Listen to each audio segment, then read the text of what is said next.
tercer puesto de la provisional también, de momento, los muy buenos puntos podría llevarse.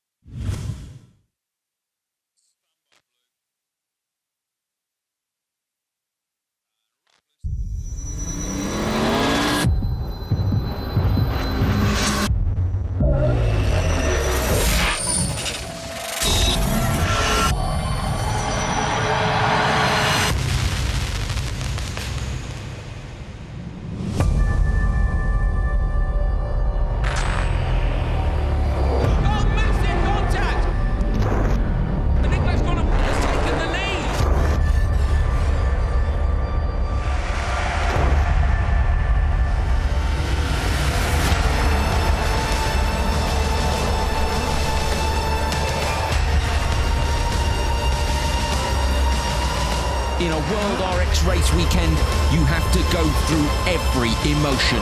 If, come the end game, your goal is to be victorious.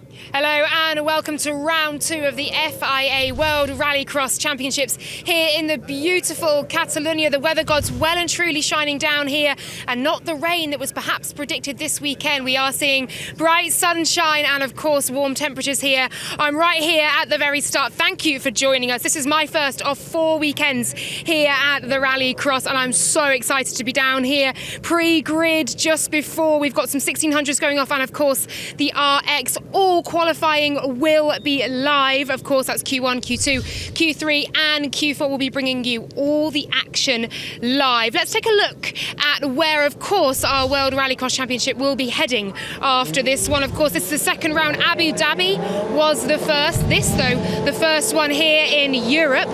After a big old block, we're heading to Spa next. That's a brand new track, of course.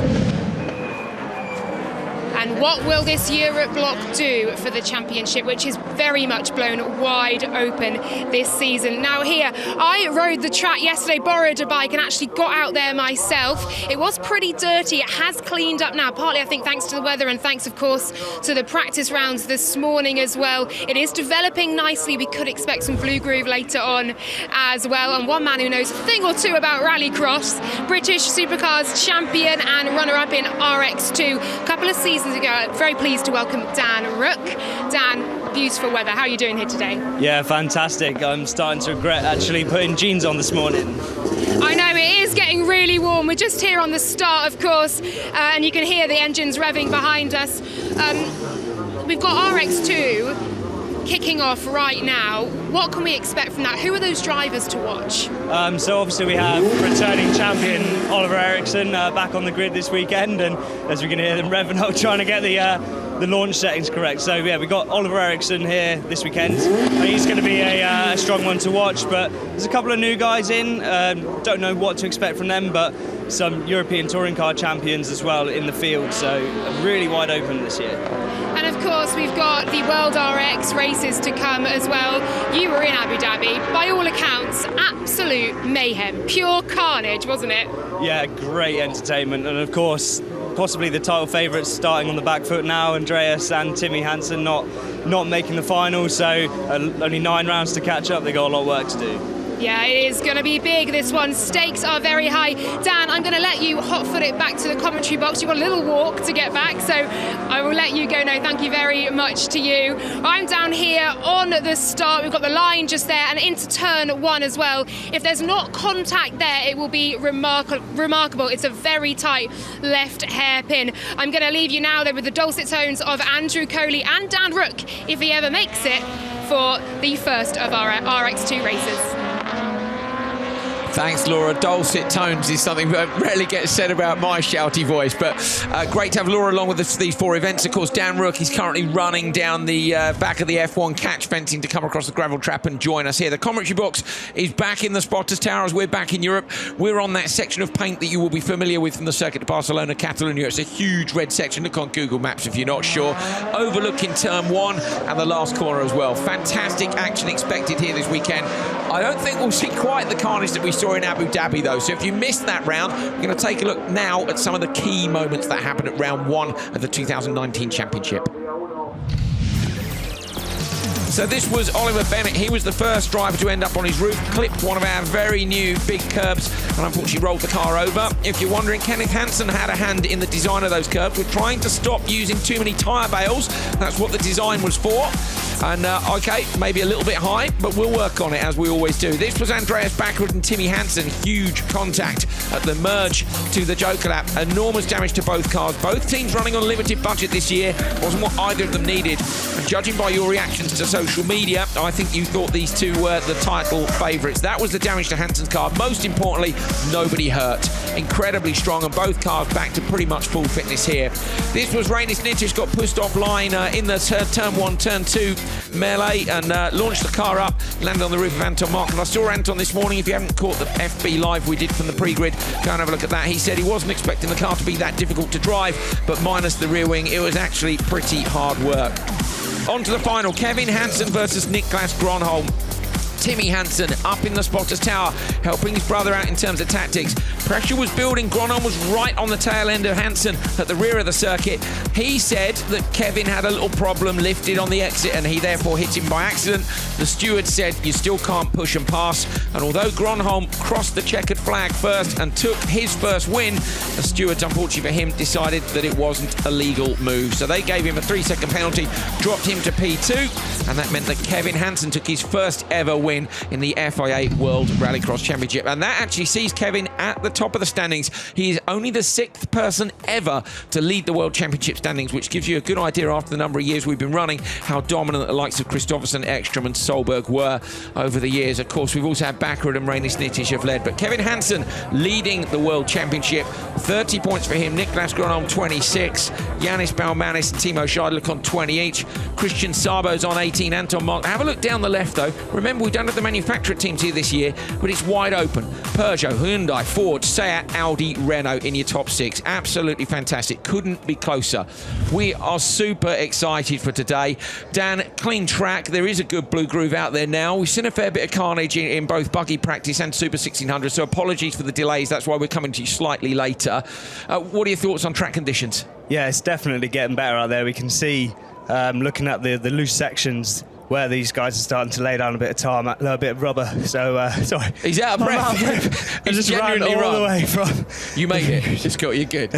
Take a breather. He's all good. So we'll let Dan get his breath back. But yeah, looking forward to it. We've got a decent entry here. We've got an even bigger entry coming up at Spa, of course, next time out. Matthias Ekstrom, the world champion, if you haven't, 2016 world champion, is returning to join us at Spa. We're on a brand new circuit there as well. This was a new circuit not so long ago. Last year, of course, the start line was moved, and it's now down at the bottom on the Grand Prix straight where it used to be uphill into the Joker lap section. You can see our commentary position there on that red paint, as I mentioned, down in the distance. We've got a fantastic view of turn 1. Of course, we've got all the pictures which we're going to be bringing you guys as well, so you can catch up with all the action. Chris Hoy here this weekend, 6-time gold medalist in cycling, 11 times world champion. Have a look at some of the stuff from him from warm-up this morning. Dan, he's done some circuit racing before. Well, a lot of circuits. He's done Le Mans. That's fantastic. Let's take a look at on board with him. I think he excused himself brilliantly this morning. Yeah, fantastic job, and obviously it's good for him to have had that circuit racing experience, so he knows, you know, a thing or two about car control and being smooth. One thing he didn't know about was driving on gravel. Of course, he had a 1.5-day test, I think it was, and also a jump. So he's never done a jump before. So this morning, you know, 600 horsepower four-wheel drive car, suddenly you're sending it over jumps and on the loose. Not an easy thing to do, is it? Most people would like to make their rallycross debut a bit lower, but Chris is the ultimate sportsman. You don't win 6 gold medals without having the right mental approach, and I think that's going to stand him really well. Yeah, fantastic job. You know, he's a very, very high-level professional athlete, and he's going to be bringing that same approach here now. Yeah, fantastic. Can't wait to see Chris later on in Supercar. Of course, first of all, we've got RX2 to deal with, so it's the first of, I think, 7 rounds this year for the RX2 International Series. We've got some returning champions, and we've got some new drivers as well. So let's get down to the grid for the first of the RX2 races. Here we go then, Q1, race 1 for RX2's first round of the year. 3 cars in this one, Simon Olofsson, Anders Midtschlag and Vasily Gryazin. They're going to get a thumbs up from the marshal in a minute, and we will be underway. We've got Dan Rook, of course, alongside myself. My name's Andrew Coley. Dan is going to talk us through a lot of the RX2 business because, of course, he was runner-up. What year was it? 17, wasn't it? 2017? 2017, it's not 2 years ago, is it? It's like 1 and a bit years ago. That's what we'll go. OK, here we go then. RX2's 2019 season about to get underway. Olofsson on the inside. It's a very, very long hole for these guys. They all get the car away cleanly. Dan, let's talk of starts first of all. We'll get down into turn 1. Olofsson's up the inside of Gryazin. I think Gryazin's going to get, Midtschlag. Gryazin trying to come around the outside, but it's Midtschlag who's got the whole shot. I think Gryazin's got round as well, so Gryazin's got in front of Olofsson too.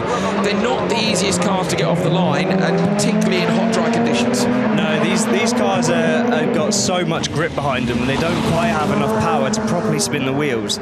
So in dry conditions like today, these guys are going to have the launch rev set to maximum, and they've almost got to ride the clutch a little bit off the line so that they can get a little bit of slip. Competition clutches don't like that either, do they? Really, they prefer to be on or off. They're not like a road car clutch. You would never hold a competition car on a hill using the clutch. No, competition cars are almost like a switch. They're very aggressive clutches. So to master trying to ride it off the line is a very, very difficult thing to do. And I guess it's just enough to allow the rev to stay high, but not enough to cook the clutch.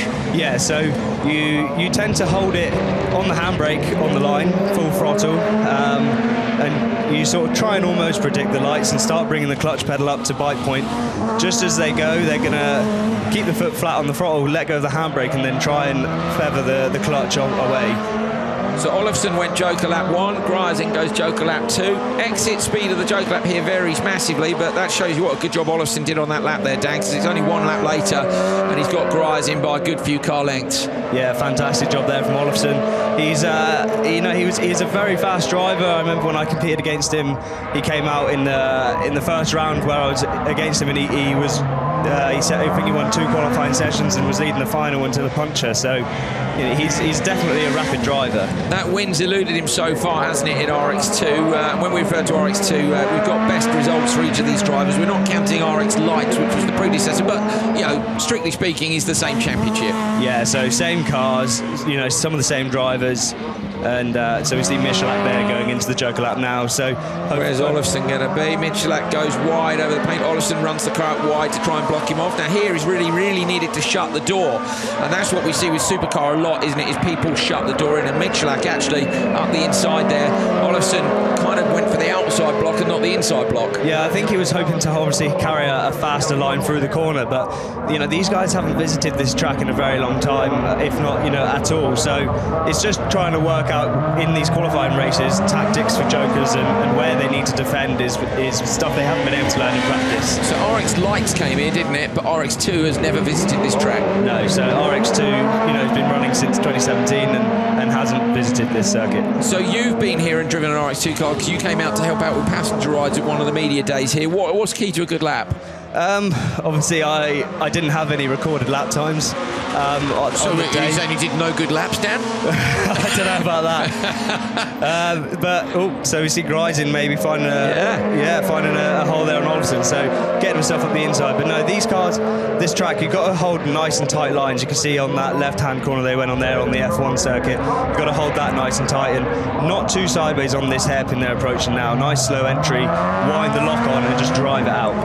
Midtschlag takes the first RX2 qualifying race. As we see in the background, you can see back right of your picture there, Olofsson with a spin in the last corner. Exactly what Dan said, a bit too sideways. But yeah, it's a very, very technical track. We'll talk more about the technicalities of getting a mint lap in when we see the supercars, because I think you'll see there a lot more variation in style. The RX2 cars are best driven tidy, and again, we'll get Dan to talk us through why that matters. Midtschlag takes it 3:27.8 from Gryazin and Olofsson. Q1 race 1 of RX2. Michalak should be heading down. I think Laura will have moved down to our interview position, so we might be able to have some chats with winners as they come round. Decent race, I think, from all three drivers. I didn't feel anybody really held themselves up. Good crowd here already. It's a bit quiet this morning during practice, but slowly people have come out. I understand there are local elections going on here at the moment. But mostly, of course, everyone's interested in the rallycross, aren't they? Yeah, I'm sure they are, yeah. I could be wrong. Right, so Laura Winter has indeed got our race winner, Anders Michalak, with her, so we can hear from him about the track conditions and how that first race went. Anders, congratulations. A great start to the day, a great start to the weekend for you. How is the track? The track is amazing. You have to keep the lines right to keep the speed through the corners. It's very difficult to do that, but we try to keep the speed through the slow corners. Well, it certainly worked for you today. Congratulations, first winner. Thank you. So Michalak telling us there kind of what we were talking about, Dan, just before, which is that you've got to keep it tidy. And these cars are momentum cars. Yeah, you've got to carry as much speed as you can into the corners, through the corners, and then, because they don't have the same power as a supercar to pull you out, so you need to use the momentum to really drive yourself through. And in terms of, he says, keep a tidy line, you know, the clean line here is very clean. Once you get literally half a foot off that line, the gravel's really dirty. Yeah, so obviously we've got dust dragged off of the loose surfaces here that's, you know, made a clean and a dirty line. As you can see there, where the surface has been scuffed off and driven out onto the tarmac. So you put a wheel on that, you're going to be in trouble. This was that defensive move, so trying to run the car out wide from Olofsson. But you can see, I guess he was wondering if maybe Michalak was going to try and go around his outside. I think you'll see the World RX guys be very wise to that and be closing the door on the inside. But a good first race, a decent win for Michalak. We've got 10 more RX2 runners to come, so we get to find out who is going to be fastest in Q1. Right, next cars are on the grid and good to go. The lineup for Q1 race 2 is on the inside Damien Meunier, new to RX2, Steve Volders, also new. Then we've got Jesse Kallio, Jimmy Walfredson and Fraser McConnell. So we've got plenty of new drivers in this. We'll try and introduce you to some of them once they get underway. Well, good start on the inside from Meunier. Watch out for Fraser McConnell on the outside too. Meunier's actually ended up going backwards. I think Meunier might end up 5th if he's not careful here. McConnell trying to come around the outside. Meunier's on the inside, so McConnell will be on the right-hand side of the three cars at the back. He's alongside Meunier, deep on the brakes. McConnell runs wide, and that, Dan, is exactly why you don't want to get on the loose. Yeah, so just two wheels up the inside, trying to get himself up the inside, but just made himself on that dirty line, touched the brake pedal, and it just wasn't going to slow him down. And the concrete's moved there. I suspect the car will be fine. There's a fair amount of subframe at the back of the car, isn't there, inside the bumper before you get to anything that's mechanical? Yeah, obviously these cars are mid-engined and the gearbox tends to hang out the back of the car, so lots of protection around it. You don't want to be damaging those vital parts from an accident. Indeed. Fair bit of dust up at the back of the circuit there. Kallio leading. Into the left at the bottom of the hill. And of course this is one of those corners, isn't it, where it is pretty, I can see McConnell is still going from the commentary position. I can see McConnell is still going. So McConnell has in fact gone joker on the first lap. So Fraser McConnell, if you're not familiar, who had that issue, was running in ARX2 last year. He was spectacularly quick and spectacular full stop really. A rally driver from Jamaica, switching across to a different discipline, and it was his first year in rallycross. And now Volders has gone. So Volders is a touring car champion at the minute. Yeah, so he won last year's European Touring Car Championship, and obviously that is no longer running this year, so taking the step across to RX2, and it'd be very interesting to see what he does. Obviously we have Ben Philip Gunderson in this class as well, who's a previous Touring Car champion, and he's been putting good results. He had 2 wins last year, so I'm very excited to see what Volders can do. Yeah, me too, very much. Volders has managed to fend off McConnell, which should have been pretty easy, really. So he's a good 5-6 seconds in front. Kallio, though, has managed to gap Meunier by 2.2. So Meunier has come into RX2 from French supercars. Dan, that was a move you made, of course, as well, going from supercar to RX2. I think traditionally most people see it the other way around. They kind of expect you to step up from RX2 to supercar, and you went across, of course, you'd won the supercar championship in the UK, and then you went RX2 for an international experience. Yeah, so obviously, as everyone can expect, budgets for supercars are big, and to run them in Europe, it costs a lot, and it's a big field in Europe. So if you don't know the tracks, you're going to want to get to learn them. So you jump into these RX2 cars where you still have the four-wheel drive and still the same basis to learn, but you can learn the tracks as you go around before trying to make the move up. Kallio, of course, our leader, comes from a different background. Kallio won the RX Academy, which is run by UC Pinamaki's set promotion. He won that in 2017. And then went on to win the 2018 RX Academy on ice, which of course was the end of the 2017 season, pre-season for last year.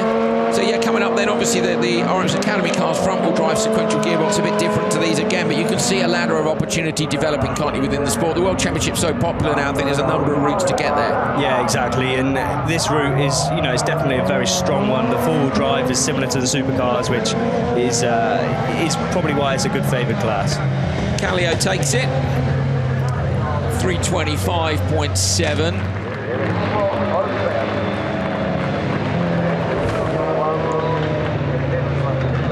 So we're still seeing the previous Super 1600 times on our timing screen.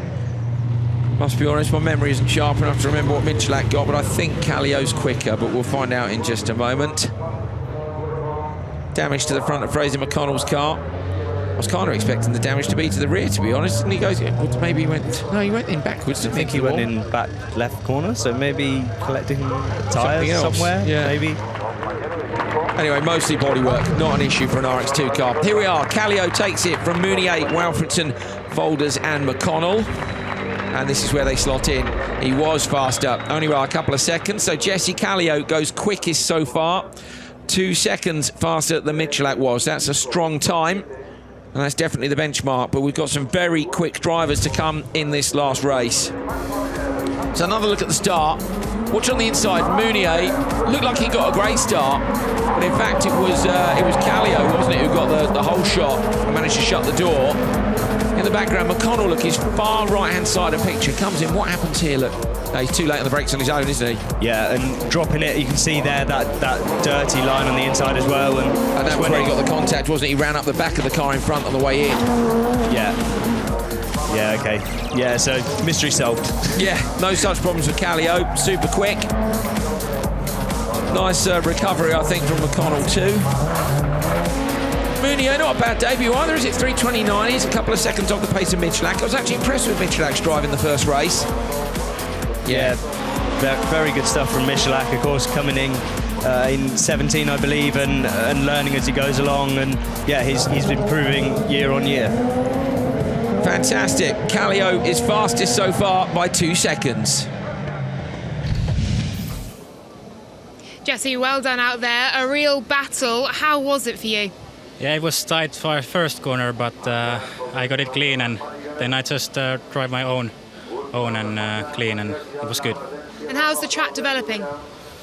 I think it was good grip there, and I enjoyed it a lot. Well done. Thank you. Thank you. Calm as we would expect. One more race to go for the first qualifying session of RX2. Here they are on the grid.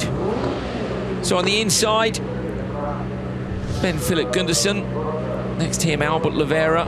It's William Nilsson. Oliver Eriksson, the champion. P4 on the grid, so second from your left. And on the left-hand side, Sami Matti Trogan. So Gunderson won a couple of events last year. Eriksson, of course, I say champion. Needless to say, he won events. Nilsson's been quick. Albert Levera, if you're not familiar, used to compete in winter sports. He was the youngest ever athlete when he went to a Winter Olympics when he was 17 years old. And Albert unfortunately suffered a spine injury when he was competing in skiing a few years later, and has since switched to motorsport. He's a lovely, lovely man from Andorra, so he's really he's our local hero here. Don't think we've got Spanish drivers in our main categories. There we go. So they're just putting the wall back together where McConnell gave it a little tap. That's nice, a little tap back from the other side. Skills for the digger. Good effort. So they'll get that straightened out, put the tyres in front. But yeah, Albert was talking me through his hand controls, Dan. Yeah, these cars are hard enough to drive, when you have use of your legs. And I'm just full of admiration for Albert. Yeah, he's done World Rally Championship, he's done the Dakar. He actually had 2 operations over the winter on his hands for damage done driving with hand controls. So he has a throttle where basically, if you imagine holding the steering wheel at home and pressing with your thumbs to accelerate, he then pulls with his fingers to brake on a ring which is behind the steering wheel. And so his thumb has a repetitive strain injury from using the throttle, and then his finger, he has a finger clutch, which in the Dakar he said he was doing 4,000 gear changes a day using one finger on the clutch. So he's had 2 operations on his hands, and I admire the huge commitment of this man. And his car is 45 kilos heavier due to those hand controls, and in this type of competitive environment, that makes it pretty tough for him.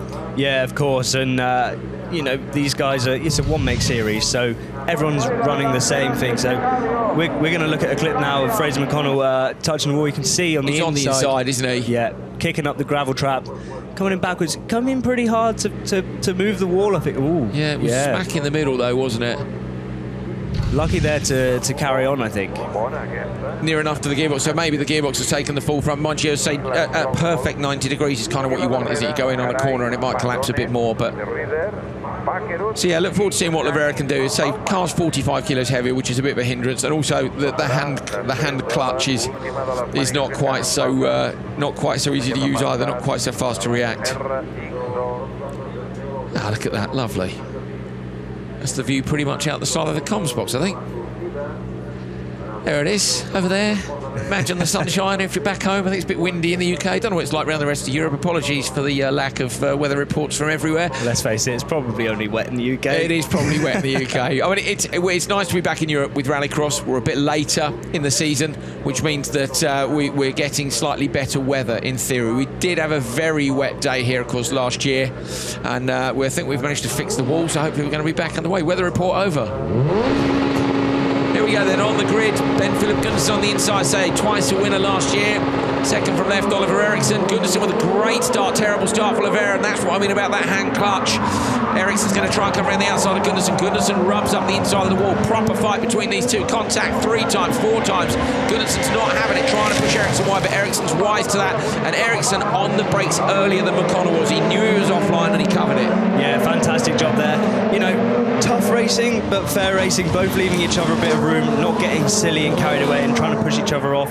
It's only Q1. These guys need to go through and get a solid time, and I'm sure if Gundersen and Eriksson now work together, they can put down solid lap times and try and top the table. Yeah, so Dan, qualifying all about time. Although these guys are racing each other, and of course they're not all in the same race, a bit like athletics. If you're completely new to Rallycross week, we effectively have heats in which these guys compete. They're against the clock, they score points for qualifying. So when you say work together, what do they need to do? Yeah, so they don't want to be trying to get in fights with each other, bump in, push in, trying to defend too much. If they're going offline to try and defend themselves and keep them behind them, they're not using the optimum line to get the best lap times, to get the best corner speed. So if these guys can just, obviously I think it's kind of a mutual agreement. Obviously they can't talk to each other in the car, but one will be thinking of the other, right? Let's stay behind one another and drag each other along. Nilsson coming under a little bit of pressure. Sami Matti Trojan, I think, behind him. Up tight behind him. RX Academy written on the side of the car, because I think Trojan was the champion last year, and the prize for being champion certainly this year is 5 rounds in an RX2 car, which is a fantastic prize. In the background, look, sorry, it's Trojan's at the rear, so it's Trojan in, yeah, sorry, it's Trojan in behind Nilsson, sorry. So Eriksson managing gap, Gundersen just a tiny little bit. And Oliveira just a little way behind these guys, so that hand clutch just costing him at the start. You can see how crucial that line is to that right-hander as well, Dan, where the loose is just off the wall.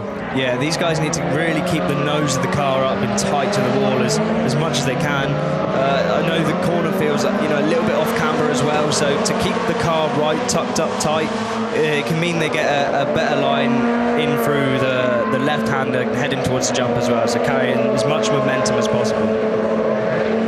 Ericsson currently sticking down 47.3s and 47.8s, but Kallio did a 47.3, yeah, so 47.6 and 47.8 from Ericsson so far, 47.4. So now Ericsson's getting towards the pace of Kallio. Kallio's time's looking really strong. Jesse Kallio, the winner of the previous race. Yeah, so fantastic. Obviously, we can only see on our timing screens here what his fastest lap was, but it'd be interesting to see if he was proven to be more consistent than Oliver Ericsson or not. So Oliver Ericsson's gone into the Joker lap now on the last lap. Doesn't look like he's going to come under any pressure from Gundersen on the main lap. So, Sammy Trogan. Oh, upside down. So the winner of the Academy last year has rolled to the RX2 car.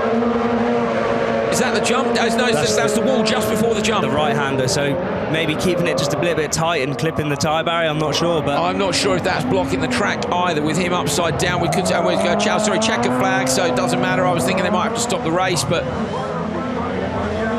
Ericsson takes it from Gundersen. Nils, he's out of the car, so Sami Trogan is out of the car. Not how he would have wanted to start his RX2 campaign. No, not ideal. Long weekend, obviously, and, you know, how many cars? We've got 13 cars, so in theory, one person misses out. But at the minute, you made yourself favourite to miss out when you got a DNF in Q1, so he's going to have to work really hard to make sure he's at the top of the tables. We saw Christopherson do it last year. Remember the puncture in South Africa, and he was last after Q1. And now, you know, he won the next 3 sessions, didn't he, and went top. That was a very Johan Christopherson thing to do, but Ericsson takes it 3:24.5. He does go faster than Kallio, so he must have found some serious time, I reckon, in the Joker lap there. Maybe that was the difference, because in the standard laps, Kallio had got one which was a few tenths quicker. Kallio holds on to P2 while Gundersen goes P3. Nielsen looks slotting in behind Michalak, so Michalak's time was good. Great debut by Damien Mounier in 6th. Greyer's in, Jimmy Walfredson, your top 8, but there is that car on its roof. So Oliver Ericsson, our current champion, is down with Laura, and that is a great start to his title defence. What a start for defending champion URTQ. After Q1, of course, top qualifier. What do you make of your run today?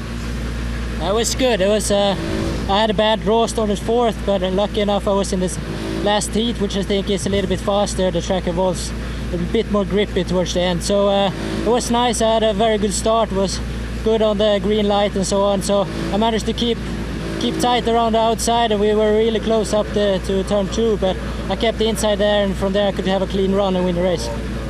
And how is the track for you as well?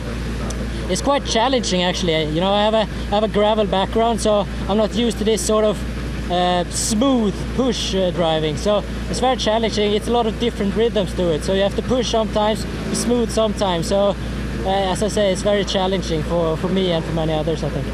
A tough one, but a good start for you. Thank you, well done. So let's take a look back at this one. So Lavera with a slightly slow start. He told me this morning they haven't managed to work on the clutch reaction speed of the hand clutch, which is a shame because he's a good peddler. Up front though, fantastic racing between Gundersen and Ericsson. Yeah, nice and tight, very fair. Interestingly there, Ericsson coming out quite wide off of the start to try and carry the momentum to go around the outside of Gundersen there, so wise move. Made himself some space, basically. The inside line, in theory, is best, isn't it, in terms of defending, but, you know, you can carry more speed when you're further round. That's... Okay, we're still looking for the incident for Sami Trogan. I don't know whether or not we managed to catch it. Yeah. Here we go. It's around the long right-hander. Oh, just got the tyre sacks on the inside. Tiny mistake, Dan. And the thing is, you've got to nail that line on the inside if you want to get the lap times. Yeah, you have to be super tight, and it's so easy to do in these cars. Just all you have to do is just rub a bit of tyre against the wall, and it just grips and flips over. Well, a great start to the RX2 season then, unless you're Sami Trogan. I suppose for everybody else it was okay. Oliver Ericsson will be happy with that performance, Dan, and pretty much what we come to expect from these guys. I think it's fairly clear there's a few people who are on the pace. Yeah, definitely, and you know, Gundersen and Kallio putting in a good show there against Oliver Ericsson. Obviously, Oliver, the returning champion, he's going to be pleased with that to kick off his title defence. Oh, gently done, lads. Could maybe have done it a bit slower than that. One way to flip a car over. Yeah. That's that point, isn't it, when you're standing there as the driver going, really? Like, but I mean, it was fast, but it was possibly a little overfast. The opposite of some of our recoveries earlier on. So there we are. So I think, is that our VIP grandstand? It is those guys there, so they can walk across the bridge, which you can see in the background, down to the F1 paddock, which you can also see down there. It's the start-finish straight, which disappears away down to the very famous scoring board at the end of the pit lane for Barcelona's F1 circuit. Also a host, of course, to MotoGP and the World Rallycross Championship. Well, OK, good start for RX2. We've got a little clear up to do. It's been the story of today so far, as you may have gathered from how late we were on air. Apologies, I say we'll try and catch up some time later on. World RX coming up. So let's get talking about that. Track conditions, first of all, for World RX. To me, Dan, there's a pretty clean line. Yeah, now, obviously, we've had all the practice running and RX2's first qualifying sessions and Super 1600, so we've got a good groove in there for some rubber laid down, and I'd imagine it's going to be yeah, so you can see here there's a few little pits starting to appear, but there's a definite clear line where you can see. This is off the jump into Joker, and last year where it was wet, of course, we saw all the dirt dragged onto the tyre, and we're not seeing that in the same way this year, clearly. No, so you know, nice dry conditions, and we're only going to maybe see a little bit of trouble with some dust, but so yeah, looking over the jump here now, you can see maybe at the top you can see where these guys have obviously been getting some air, and the loose isn't been broken up so much, but yeah, you can definitely see how there's more grip on or offline. Joker lap and standard lap. Of course, that used to be the start, used to come in for the right-hand side there. And the exit of it, the speeds are really different, aren't they, Dan? When they come off that nearer lap to us, the Joker lap, the exit speed is much more. Now, we haven't seen that in RX2, probably because we're looking at another 300 horsepower when we get to World RX. But that means that the long left-hander, which is the next corner, you know, we see some seriously tight merges, don't we? And you get the tactics then. We've said already they're racing for time, but you kind of want to beat the others, don't you? So you try and shut the door on them anyway. Even if it costs you a tenth, it's better to cost them 5 tenths. Yeah, so we've seen some fantastic merges there, and there's so many options to go inside, outside. If you've got that extra momentum, you can just take it. Kevin Hansen, championship leader in the Peugeot. Fair bit of smoke from the back of the Peugeot during free practice, but I don't know what that was. And they didn't seem, well, they don't seem too concerned about it, obviously, because he's here in the car. He's in the first race, a 4-car race, which is handy for him. Remember, it's a random draw for Q1. There is the yellow Peril. Great-looking car, I have to say. More yellow. I like yellow. Easy to spot, isn't it? Yeah, yeah. Well, I am a bit biased for that kind of thing. Yeah, I enjoy an easy-to-spot car. Kevin looking extremely calm in the car, I must say.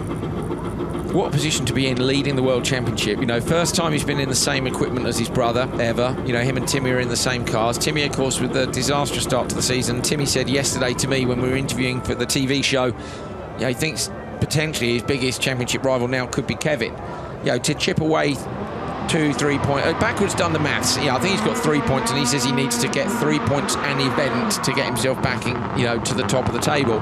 But to take away 3 points an event from people like Kevin is not easy. No, it's we know it's a very equal playing field this year, and it could go anyway.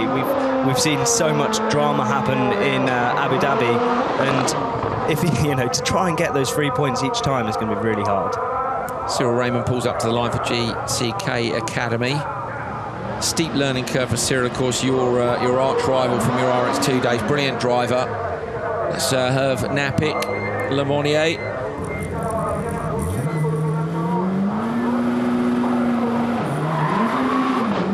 Love that. Just a tiny little casual raise of the eyebrows by 3 millimeters at the 600 horsepower launch. Brilliant. So have a look at that. You see the sensor's gone green across the top of the board there. Fantastic from Chronomoto Timing, who arranged the timing for the World Rallycross Championship. As the car comes up to it, the driver can see, because Dan, it's really hard when a random marshal, and with respect to the marshals, it's a different one at every event, to go, oh yeah, come forward. 600 horsepower, and like we've already said, a clutch like a switch, it's a nightmare. Whereas if you can roll up and see the green lights, you know you're bang on it. Right then, round 2 of the FIA World Rallycross Championship starts here. Q1, race 1. On the inside, Anton Markland. Next to him, Cyril Raymond. Then it's Herve Napik and Kevin Hansen. Thumbs up from the marshals. Another quick look at the grid. Apologies there, slight technical issue for us. Everybody, of course, should be on new boots for this one. or at least ones which they've only scrubbed during practice. 2 6-lap practice runs this morning. They can use used tyres from a previous event, although their used tyres are not back yet, of course, from Abu Dhabi, so that allowance of new tyres comes in at the next round in Spa. Kevin again with a little raise of the eyebrows. Come on, Kevin. So now he's all fired up. You can see he's quite wide-eyed.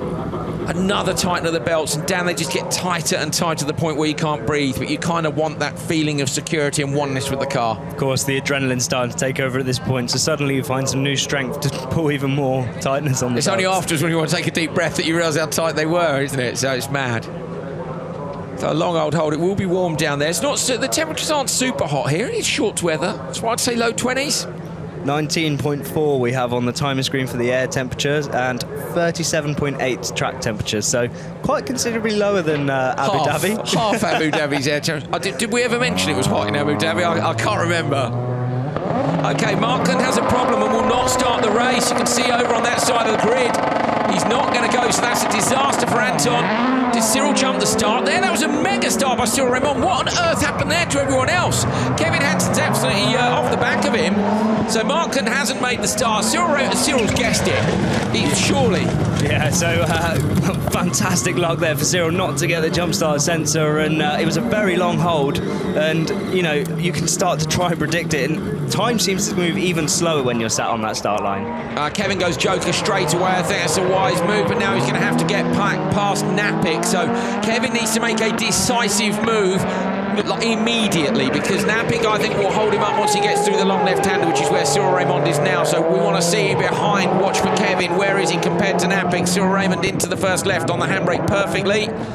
I think Kevin's still stuck behind. He is. Kevin Hansen from the commentary position is stuck behind Napik. There he is. So he's got to get past as soon as possible. Dan, this is killing him. And he has a look up the inside now. Right, he's free. If I was spotting for Cyril Raymond, I'd send him right now. Yeah, he has to go now. You know, Kevin's lost time in 2 free corners there, and it's the perfect time for Cyril to get in and out and try and pip Kevin Hansen to it. So surely Cyril Raymond will go Joker now. He does. Cyril Raymond into the Joker lap. This is our first key merger of the day. Watch out on the outside. What does Kevin do? Kevin goes tight. Cyril's going to try and carry the extra pace, but somehow Kevin Hansen has managed to get that done anyway. That's fantastic. Fantastic job there for the Peugeot, and you could just hear him being very patient on the throttle, keeping it tight on the inside, but having maximum traction when he got flat out. Yeah, good job, Kevin Hansen. Despite the hold-up, he'll know though, won't he? I mean, let's be honest, Dan, I think it will cost him the session, a bad start and a bad first lap. You know, there are not going to be, everybody else in this session is not going to have those issues. Gapping Cyril Raymond a bit. So Cyril, of course, still learning the supercar. Kevin has been in it for a number of years and is particularly familiar with this car. Of course, this is the car that he finished last season with when Timmy and Sebastian Loeb were in the 18+ spec car. Yeah, so like putting on an old shoe for Kevin, isn't it, really? A car he knows extremely well, but... Oh, Lemonnier! So Napik is on the roof. Napik's on the roof, but is he blocking the racing line? Because this time we do have a couple of laps to go. Red flag. Red flag at the venue. So that could actually play into Hansen's hands, because, as I say, it wasn't the greatest start. Wonder what will happen now with Markland. Markland didn't take the first start, so shouldn't be allowed to take the restart.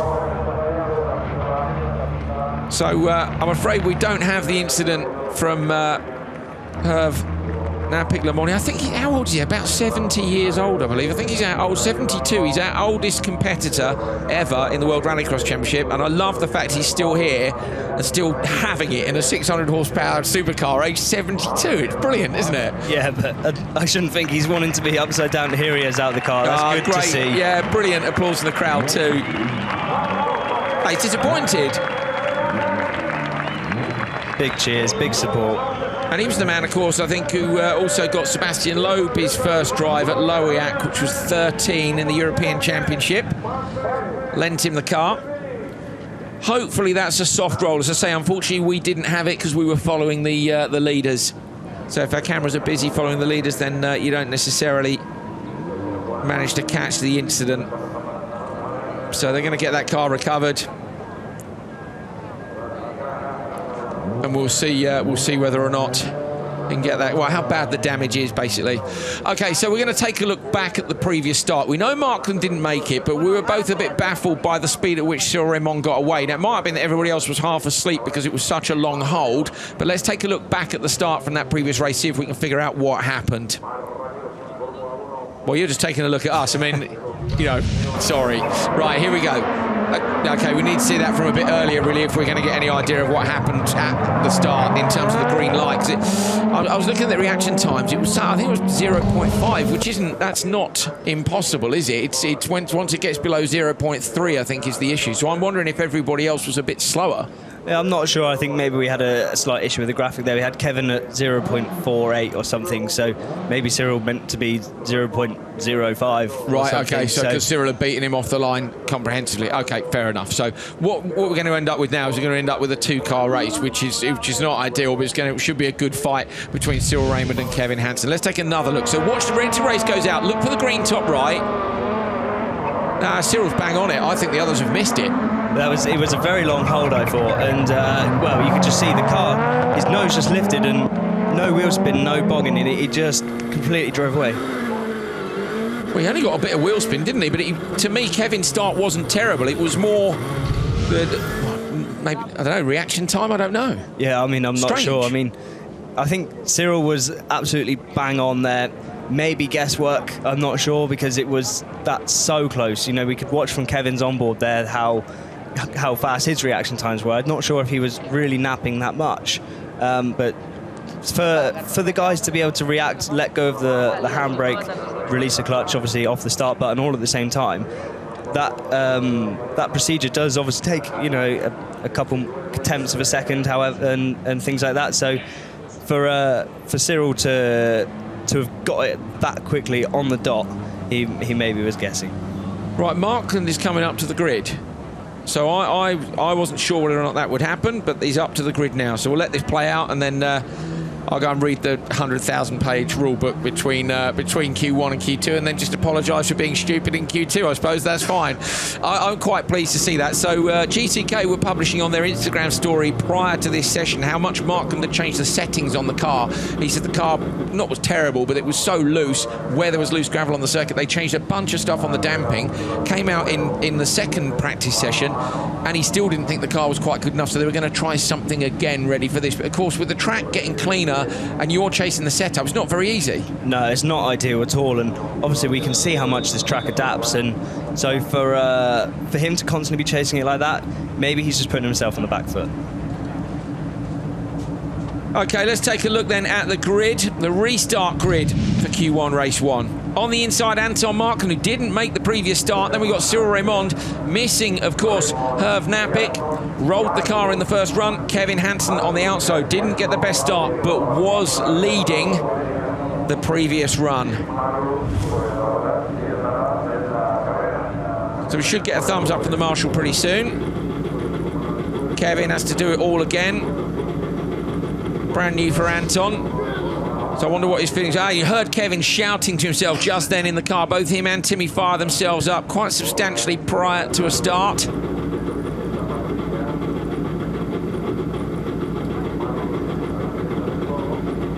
Still waiting on our race director to give us a thumbs up. Once we get that from race control, we'll be good to go. Of course, we could still have vehicles moving out on the circuit doing clear up at the jump.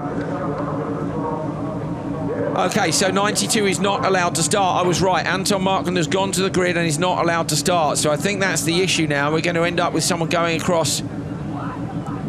They're sending him back. So they are sending him back. So I was right. Just saying. Anton Markland, unfortunately, not able to take the start.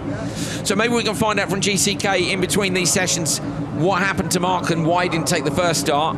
Also, I'm keen to find out what happened with Cyril Raymond and why he was so damn fast on the second start. Did Cyril guess it or not? I'm challenging them to let us know. They said they're going to be really honest on Instagram this year. There you go, guys. Let us know. Oh, dear. So Markland reversing away. Oh, it's gutting, isn't it? Because he's just had the thought, yes, I'm going to get to go when it didn't work out a minute ago, and now it's like, no. think maybe he was hoping he was being a little bit sly there, but... Yeah, what a sneaky one. Just see him maybe no one will notice. Hoping he'll blend in with the yellow barrier on the side. Yeah, but it hasn't happened, does it? It has not happened at all. Someone upstairs is going, this is not allowed. Kevin, meanwhile, is still firing himself up. His blood pressure must be super high by now. Heart rate of about 210. Got some quite twitchy eyebrows going. Yeah, he has. Come on, Kevin. He still hasn't blinked. He ought to have a little... Now we're here race controller double checking on Markland, so they're going through the 1,000-page rulebook that I mentioned earlier to try and find out what's happening. Meanwhile, one of the GCK team has got the door open, or possibly Henk, is it? It's Henk de Winter who's in touch with race control. So it's very unusual. Obviously, normally if somebody doesn't take the start, that's it, it doesn't matter. But because he hasn't taken the start, now we've got a full restart. It's a bit of a different situation. So bear with us. It's not that simple. Let's have a look at Kevin to see if he's still firing himself up, or is he chilled out? No, he's chilled out. Okay, now a big long blink. We didn't see any blinking for 30 seconds, but he's having a couple of blinks now. Kenneth will be about 10 metres to my right in the commentary position in the spotter's tower. I just tell him, Kevin, relax, reset. They have a radio button up on the wheel, which might be what he's reaching for now. Had a good look inside the Hansen car yesterday, looking at the stunning repair work they've done on Timmy's car. Graham Rodemark, of course, Kevin's spotter, so Kenneth will be up here as well. They nearly always stay for both cars. Maybe Susan too. I think each car can have 2 representatives in the spotter tower. Yeah, so you can see Kevin's gone into a more chilled mode, but now he's getting ready again because we should surely be good to go soon.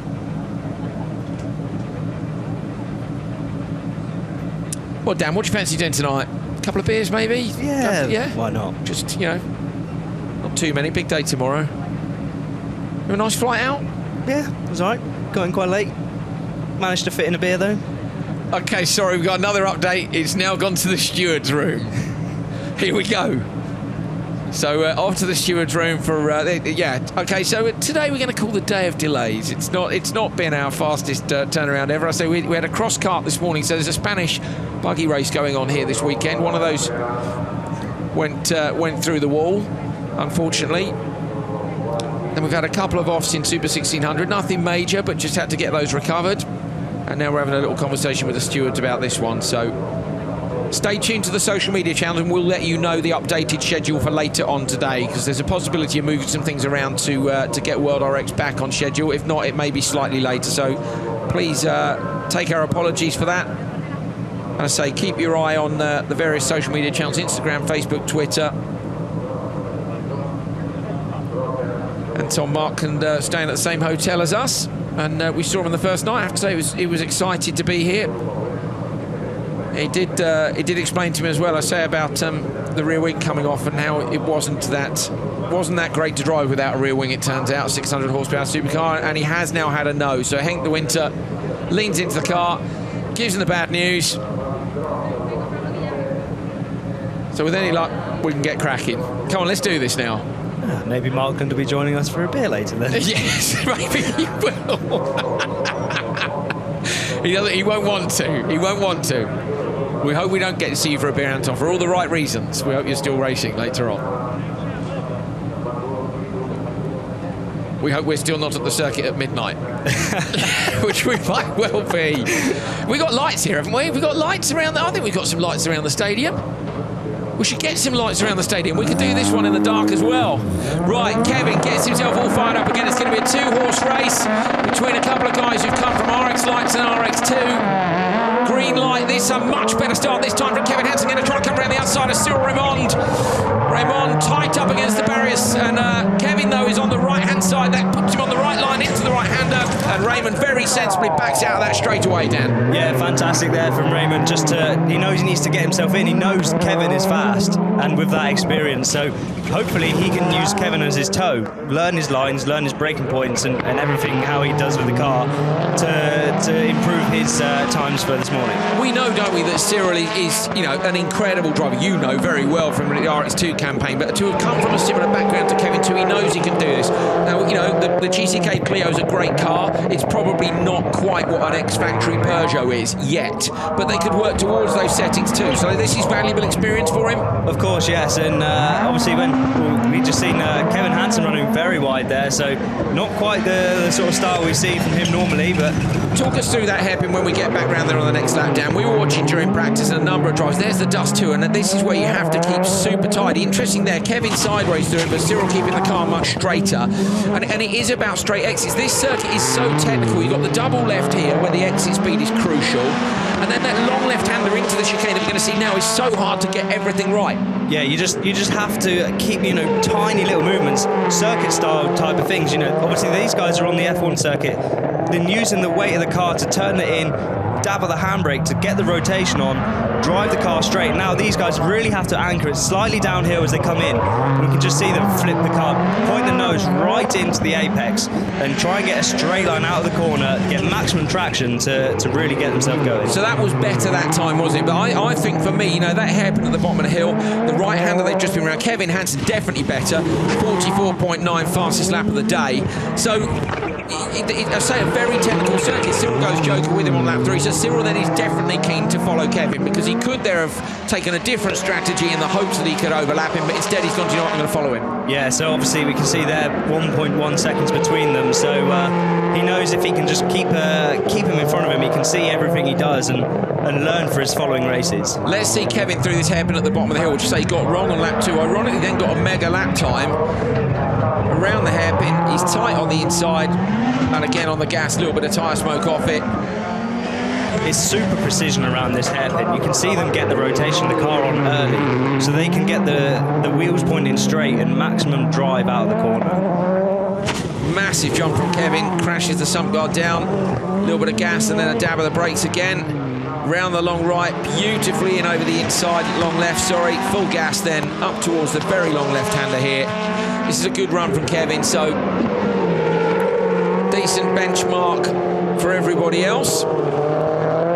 So fastest lap of the day was 44.9. Let's see what Kevin can do on this last one.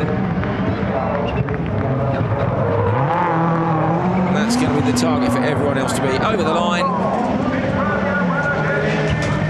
45.0. So quickest lap of the day then is that 44.932 from Kevin. And the target time for everyone else is a 3:12.3. But Dan, I think fair to say not a perfect run. It's not going to be far off. There was one visible mistake, but I think a chance that he'll make it. Anton Markland has just come past the commentary position to return the car to the paddock. Here's the result then. Kevin Hansen 3:12.3. Cyril Raymond 3:14.6. Herv Nappik a DNF after he rolled in the first run of this race. Anton Markland the DNS, and that is not a great start to his weekend. So a much more even reaction time, and then everything we'd expect from these two, super professionals driving through the first couple of corners. Yeah, super job. You can see them leaving the room for each other and managing to get themselves in and settled, and not too much fighting, just trying to get the lap times down, really.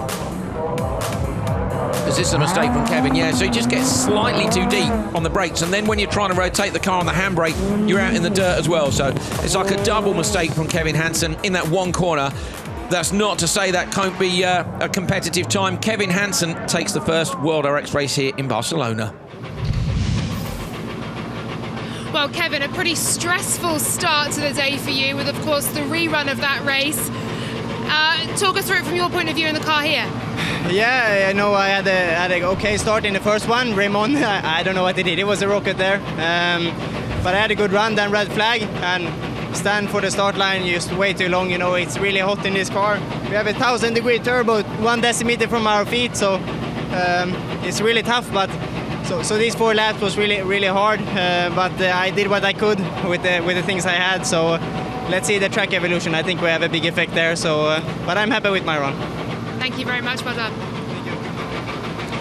So interesting, Kevin thinks there will be track evolution from this point on, and he's got enough experience that I'd be inclined to agree with him. And also, yeah, taking into account the long hold at the start, maybe slightly distracted is kind of my translation of what he said. Yeah, you get super hot, and like you said, very good point about his turbocharger there. That's right down by your feet, and it gets so hot, they glow, orange. Sometimes they get to the point where they're see-through, so it's mad. They're so hot, and it's all that heat's just transferring up through the car. He's in a triple layer fireproof suit, helmet, balaclava, gloves, boots, and there's no way of getting cool. 20 degrees C outside the car, 38 degrees, 39 degrees on the track, so very hot for Kevin. Still, he is the benchmark so far. On then to Q1 race 2. On the inside, Oliver Bennett, Timur Timosyanov, Liam Doran, Rokas Baciuska and Timo Scheider. Doran, of course, P3 in Abu Dhabi, a great result for him. Bennett rolled the car down there. Fully repaired and good to go in the Mini. We know the car's a strong starter from the inside. Doran didn't have the best weekend in qualifying and is determined to do a better job here in Spain. Green light, fantastic start in the middle for Doran and for Timosyanov as well. They're both ahead of Bennett. Bennett drops back. Scheider's going to try and come around the outside. Bit of handbrake on the inside for both those two. Baciuska, but Scheider's up the inside of Baciuska as well. Baciuska holds the right, but has to drop in behind Timo Scheider. Doran late on the brakes. Baciuska is as well. Contact between those two, but it's only gentle. It's Timosyanov with a whole shot from Liam Doran. Yeah, interesting stuff as they came into turn 1 there. You could see them both almost synchronise up and rotate the car around. So very good to just nip in the handbrake and able to leave himself enough space. Scheider's gone joker on lap 1. I'm actually interested in that because in some ways I might have followed Timosyanov and Doran because with respect I think he could end up catching up with Bennett. Yeah, so interesting tactic there from Scheider. Maybe hoping that Bennett will go in to respond to him on the following lap and that Bennett's got enough pace that he doesn't quite catch him up. But we're going to have to see how that one plays out. So Timosyanov's got an issue with his transponder because as you can see he's leading on track but he's not showing at the top. Finally he appears at the top. So Timosyanov's transponder didn't register over on the far side of the circuit. If you're not familiar with a transponder, it's the device in the car which triggers the timing system at points it goes around the track. So now he's showing is in the lead. Scheider hasn't caught up with Bennett yet, so working out okay so far, but he's going to get onto the tail of him soon and then he's going to want to make a move. So Timo Scheider was top qualifier here when he did his full season with Max Pusch's team, and no doubt about how good he is. He's in a brand new Seat Ibiza this year. Be interesting to see what he can do. Yeah, he showed some solid pace at the first round in Abu Dhabi, and there's definitely a lot of potential. It's a brand new car. I'm sure they've probably got some more development work to do with it, as always. And he's a very, very professional driver. Timosyanov versus Doran, of course. This is round 2 from last time out. Doran put that great pass on Timur when they were in Abu Dhabi, but Timur looking like he's got slightly more pace than Liam here. Of course, that was towards the end of the weekend, and again, Liam has to get comfortable in the car. Spoke to Backward this morning, and he was saying, I said, look, can you just use your base setup from last year? He said, no, not really, because this track was so early in the season that they didn't feel the base setup was right as Scheider comes out just behind Doran. So Scheider's done well there. Bennett's gone joker, so Scheider's in front of him as well. So Scheider's on good pace here. So Bennett's off. So Bennett's off, broken steering in the gravel trap. Bennett is off the road. Baciuska, the only man yet to joker. And Timosyanov's transponder's still not registering. So Timosyanov is in the lead. And there he goes again. So it seems he's only registering when he crosses the start-finish line, not when he crosses at the far side of the lap. So go with your pictures, guys. Yellow flag, so that's where Bennett has gone off. So where's Bennett gone off? Is he on the right-hand side of the track on the exit? So I reckon he's clipped the tyres on the inside, broken the steering, hasn't he? So Bennett is off in the gravel. Timosyanov leads this one. Baciuska's going to come in behind. Scheider blocks the inside. Baciuska up the inside. Tidy job. Scheider, though, going to have a look on the brakes on the way into the long left-hander. Timo Scheider late, just a little nudge. Lovely move from Timo Scheider. Harsh but fair. Holds on tight. He's going to nip the bar on the way into the left-hander here. Rotates the car around. 3 cars super close behind. But Timosyanov is aiming for that time of Kevin Hansen. Over the line goes Timur. Timur's transponder not registering, so we can't bring you that. So Timosyanov transponder, we're waiting, possibly entering the times manually, and it does. We've got a message from race control saying 7, no transponder signal, but it is a 3:13.4. Bennett's car in the gravel.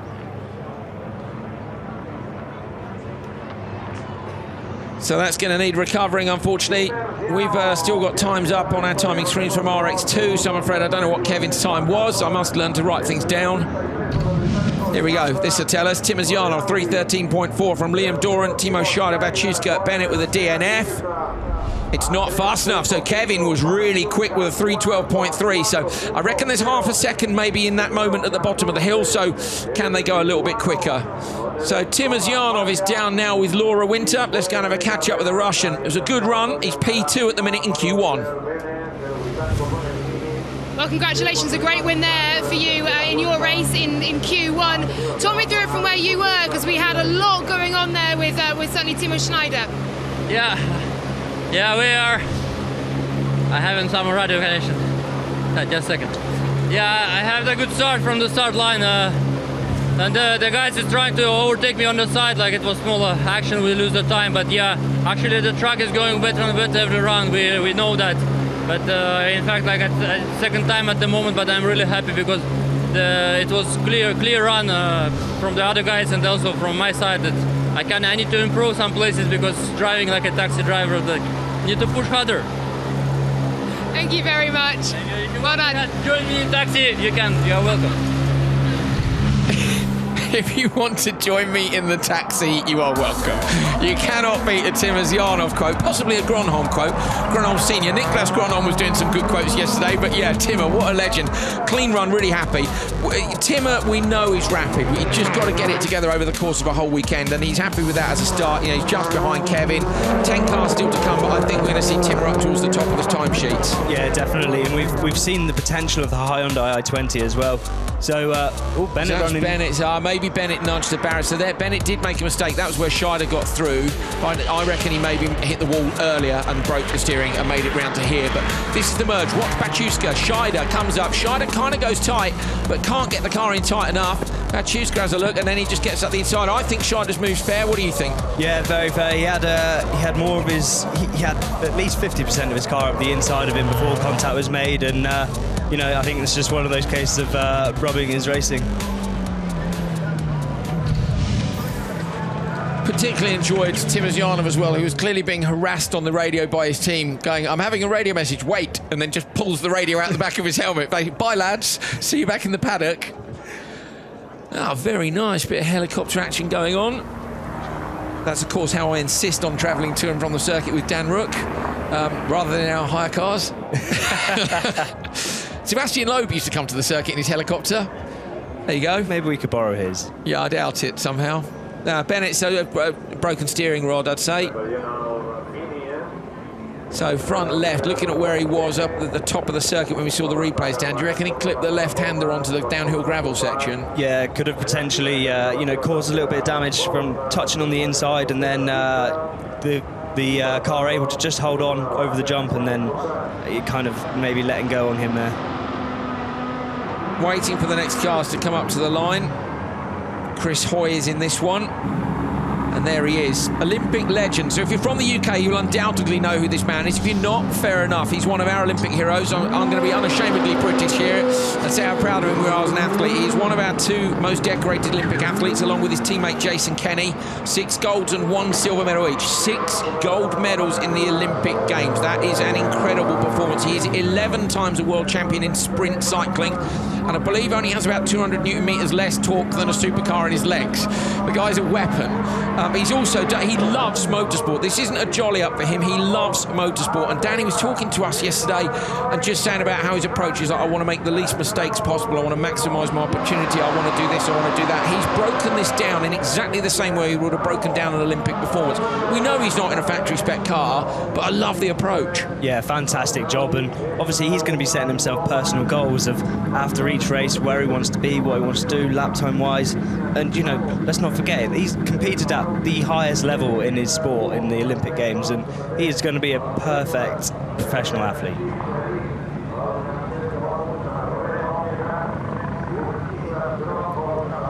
Okay then, he's on the line and good to go. What can Chris Hoy do? He's really up against it in the random draw for Q1. He's been drawn with some of the best drivers in the world. He's reaching down, getting the car set up and ready to go. Here are the drivers he is up against. On the inside, Gulan Shisharit, Nicolas Granon P2, Chris Hoy P3, Timmy Hansen P4 and Christian Sabo P5. I have to say, I never thought I'd be commentating on Chris Hoy. Great to have him here with us this weekend. Here we go then. He said to me yesterday that he'd be happy to tag onto the back of one of these guys and learn a bit. He's got some great people to learn from. Green light coming up. Oh, Hoy's jumped it. Oh, denied. Hoy has jumped the start. He said yesterday one of the biggest challenges was the start procedure. Dan, talk us through why these cars are so complicated to get off the line. Obviously, these guys, they've got themselves a launch button. So first of all, you have to try and choose your setting depending on your grip level, and you're mapping within the car and what you have. So you have your setting. Then that you have a button that then puts the car to rev to a certain point where you've set it at. You then have your foot full throttle. You're on the handbrake and you're bringing the clutch pedal up to biting point. You want it at biting point is crucial, because when they're at biting point, they start to engage, and whilst you're pulling the handbrake, the back of the car starts to squat down. With the car squatting down, when you come to fully release everything, you've already got all of your weight over the back wheels to get full traction and launch. That is why Dan Rook is co-commentating this year. Great insight from a man who was British Supercar champion a couple of years back. And, that's why it's going to be super hard for Chris to get this right. So what he must do now is ensure he doesn't have a second jump start, because that's effectively an immediate DQ, and that's seat time. He's better off going last off the grid, Dan, if he has to. Just making sure he gets it right. So another go for him now. Waiting for the green. This time he gets it right, and he does the right thing. Ends up P5 off the start, down into turn 1. Shisharit's on the inside of Gronholm. Timmy Hansen makes the cutback. Mega move, Timmy Hansen. He's alongside Shisharit. He's going to have to give best there, but he's ahead of Gronholm. That was brilliant. After not a great start from Timmy, just cuts back at the hairpin and bang, thanks very much, 2 places. Yeah, fantastic call there. I'm sure his spotter was on the radio saying, right, cut back in, and he managed to find himself a hole, had no contact at all, and just got a fantastic drive. So Chris Hoy has got a standard lap. Remember, he has 2 jokers to do because he jumped the start first time out. Sabo's gone joker 1. He's now going to be catching up to the back of the Olympic legend, and he'll want to try and find a way past. I say Chris is going to have to joker twice. There's a strong chance that Hoy might joker again on the next lap. Meanwhile, at the front, Shisharit leads from Timmy Hansen and Gronholm. So what does Hansen do now? Because if he jokers, he stands a chance of dropping himself back into the traffic behind him. Tricky. Yeah, I think he's going to be hoping that obviously his spotter now knows that Chris Hoy has got 2 jokers to do. It's just going to depend on when he does those jokers. Maybe they're having a conversation with the spotters in the tower here. Might be trying to do a deal, basically saying joker Chris now, we'll go. We'll go too. So, yeah, and he does. So Hansen goes joker, watching the background with Chris Hoy and Sabo coming through. Does Hoy go joker? He does. That releases Sabo. It's cost Sabo time though. Hansen gets past Sabo easily. Chris does the first of his 2 jokers. Check your graphic top left. Tick means they've done it. Cross means they are to do it. So Shisharit leads from Gronholm. Now this is interesting because of course Kevin didn't have the perfect run. We felt with that 1 run wide. It's not a lot, but we are talking perfection at World Championship level. And so now Timmy spent a lap behind Shisharit as it cost him too much to beat his brother, and now Timmy goes quite sideways too, but Shisharit leading from Gronholm. Yeah, so Shisharit is still maintaining a gap to Gronholm. Gronholm's not all over him. He's there or thereabouts, but he's not hassling the French driver. The Frenchman is really holding himself well here. So where does Gronholm? Shisharit, late decision for the joker, maybe? I mean, you want to carry the speed on the exit. Is he trying to cover off Hansen? Hansen's going to stay tight. Look at Timmy all the way around the inside. Going to force Shisharit to take the long line. In fact, I think Timmy could have... Oh, Shisharit has a look up the inside, decides better of it. I think Timmy could have gone more aggressive on the exit there and lost less time defending. I don't think Shisharit was close enough, but that's the call from the joker, from your spotter. Yeah, it's so hard, obviously, because these guys know how much speed they carry off of the joker lap, and to try and predict where they're going to be is super hard. Very difficult indeed. Of course, Kenneth will be up here spotting for Timmy. Timmy Hansen now chasing down Gronholm, who's the last man to joker. Now, Gronholm was doing a brilliant job. You're on board with Chris Hoy down at the hairpin. Pulling gears like a legend. He said yesterday almost forgot to change gear. Gronholm coming out the merge in behind Sabo. Can he do anything about Shisharit? Shishirit in front of him. He's carrying more pace on the run down to that corner, but I don't think he's going to be able to. He sensibly decides not to. So Timmy Hansen is going to take this one, but it's all going to be about whether or not he can match his brother's time of 3:12.325. Coming down towards the flag now. Front of your screen, the background. Gronholm's not going to take another place. Timmy crosses the line. 3:11.6. He's done him. So 3:11.6. Chris Hoy up to the finish now. Sorry, coming down the hill, so on the brakes. Look how much is going on inside that car. Perfect steering inputs there, fixed inputs, which is what you'd expect from someone with his racing experience. Not using the handbrake too much, not overdriving the car too much. It's good. He's got a race under his belt now. That's one down. A jump start two. Yeah, he's going to be starting to try and wind down and keep himself calm. So Timmy Hansen takes it with a 3:11.6 from Gulan Shishirit, Niklas Gronholm and Christian Sabo. Chris Hoy having to take 2 joker laps. Timmy Hansen goes fastest from his brother, so at the minute it's a Peugeot Hansen MJP 1-2. Timozyanov look his third, then Shishirit. Gronholm's up in fifth, so the Hyundai's looking strong. It's a good run from Shishirit. Shishirit was very happy in free practice this morning as well, said he was feeling fast. So let's see, one more race to come. Timmy Hansen is with Laura. Well, a win for your brother and a win for you, Timmy, but you are just that little bit quicker. What do you make of that? Yeah, it was a big fight this heat. Starting on the outside on this track is not easy. I made a good launch, but I couldn't get into the inside. Everybody made good starts. It was good to come out second behind Gerla, and I put in a good lap until he took the joker, but I made a big mistake when we rejoined, so he was really close to me. It was, except for that one mistake, I think it was a good run. And I'm happy to be fastest so far, but some fast guys still to come. There are indeed, but well done to you so far. Thank you. Thank you. So this is Timmy. He didn't get the best start, but Dan, this move was mega.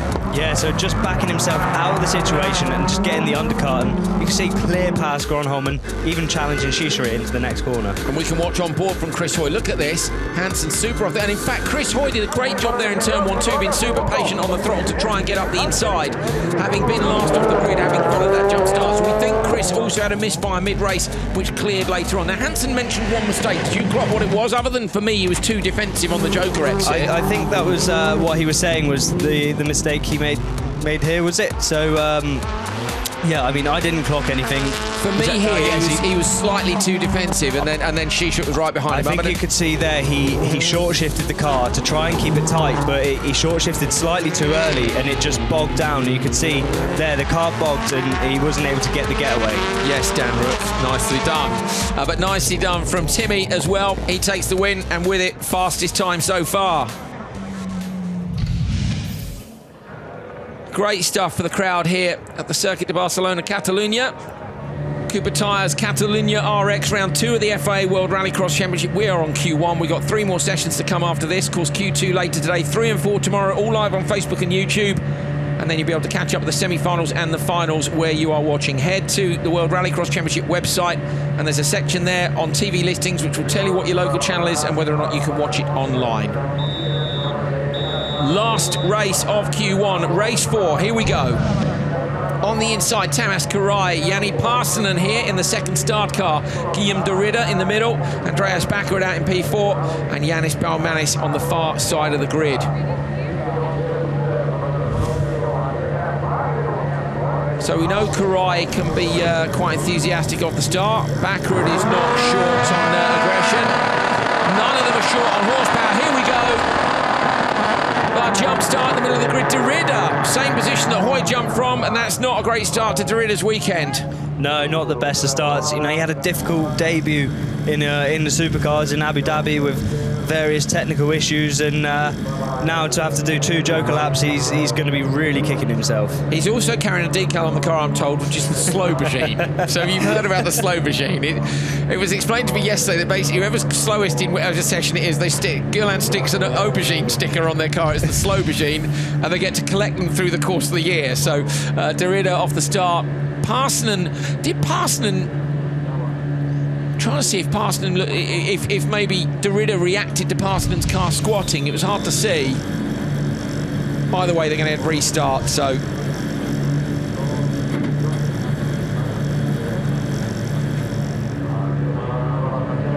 the low hum, the 2-litre engine with the anti-lag on, waiting to be launched down to the first corner. Okay, now we get the thumbs up from the marshal. Ready to race for a second time. Expect de Ridder to be cautious. He's very cautious. Parsons gets away well, but backwards going to monster it down to turn 1. Oh, back goes around the outside. Balmanis with a little bit of contact. Gets into the lead. Karai sideways into his door. Backwards on the inside of Karai on the way to the left-hander, but has to slot in behind him. So great job by Balmanis to get the whole shot there, and pretty enthusiastic start through the first corner. Yeah, he just made the proper squeeze there on Backerud, and Backerud had nowhere to go.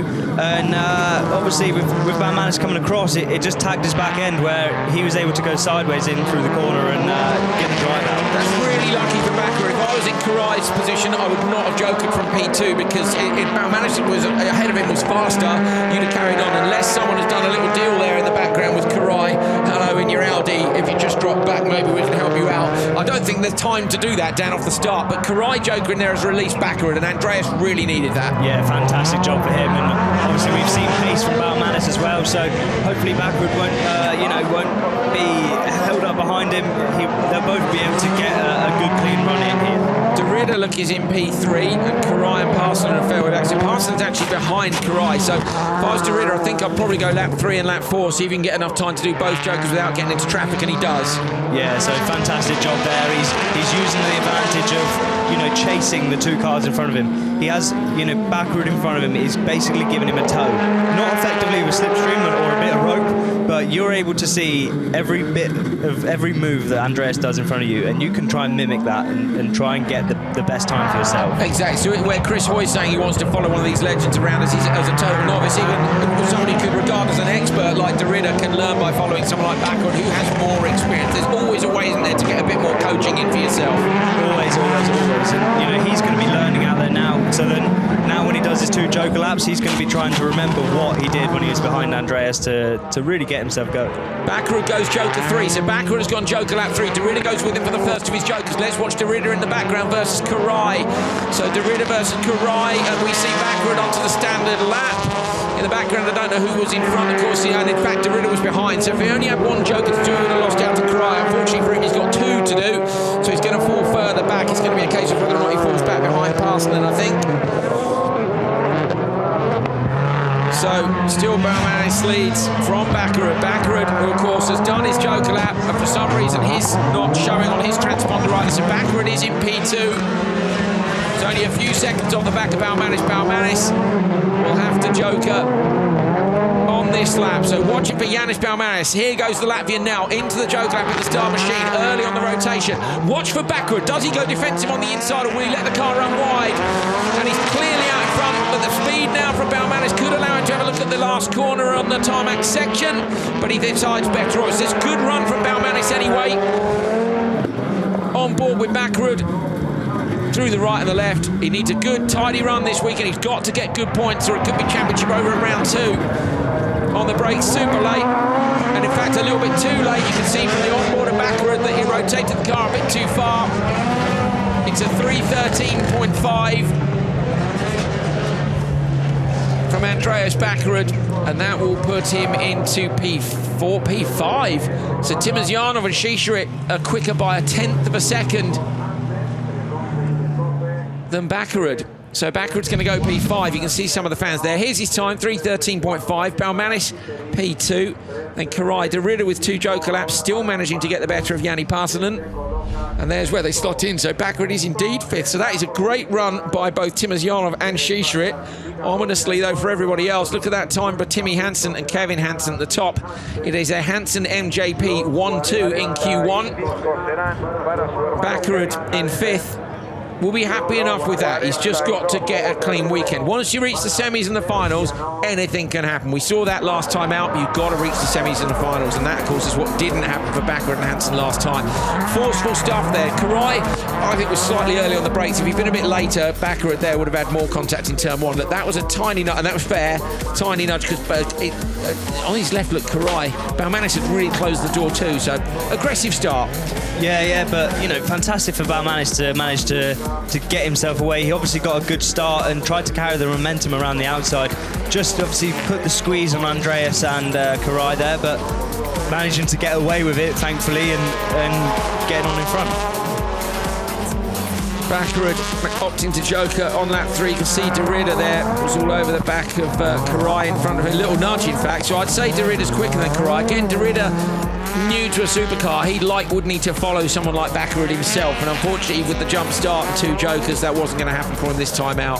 So this was Backerud in the last corner. We were on board with him at that point. It wasn't too bad. I know what he's trying to do there. He's trying to straighten it out early and get on the gas for the line, but it just over-rotated a little bit.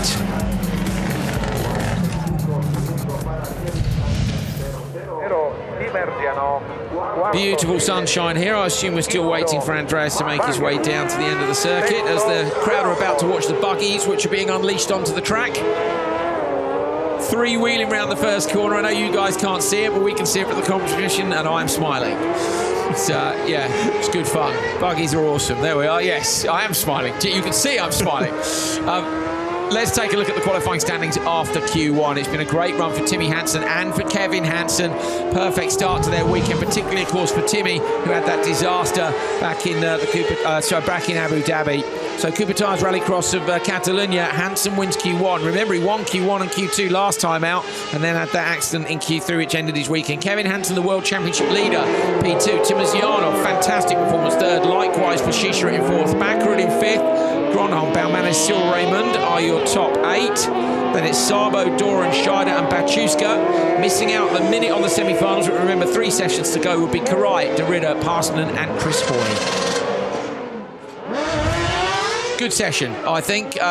Timmy a bit terrifyingly fast, particularly when he felt that he'd made a mistake, and Kevin had made a mistake as well. Yeah, we've seen some fantastic pace from the Peugeots here. They're really, they've got it down. We know that they obviously struggled to even get here at the start of the year, and Kevin winning round 1, and now them both coming in 1-2 in Q1 in round 2, so they're on top form. They are on top form indeed.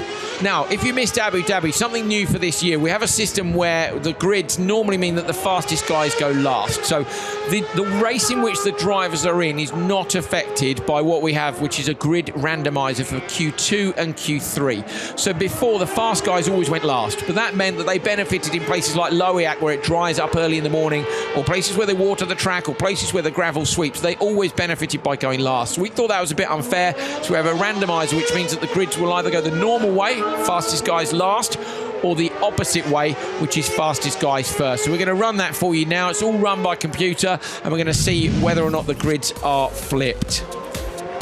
So it's, I think it's fastest first or slowest first, if I remember correctly. And this time it is going to be slowest first. So the grids for Q2 will be the same as they are normally. So the fast guys will go last. To be honest, Dan, unless they water the track, I can't see conditions here changing too much. No, the loose section seems to be holding up, and obviously tarmac is going to stay consistent. It's just going to depend on whether we see holes or dust or whatever. So, but for the minute, the track seems to be good. Okay. So a decent start to the weekend here. We have another qualifying session later on this afternoon. You can keep up, of course, with all the RX2 and the World RX action in Q2. You'll have to check the social media listings for where we think it's an hour. Just been told in my ears right now, we think it's going to be about an hour before we're back on. So someone's getting rushed around, buggies and rally cars. There's some awesome rally cars here this weekend. Keep an eye out for them as well. But they're going to rush those through, and we're going to try and get back on schedule. But keep your eyes on the World RX social media feeds to find out when our live stream from Q2 will start. My thanks to Laura Winter and Dan Rook, and we'll be back with you soon.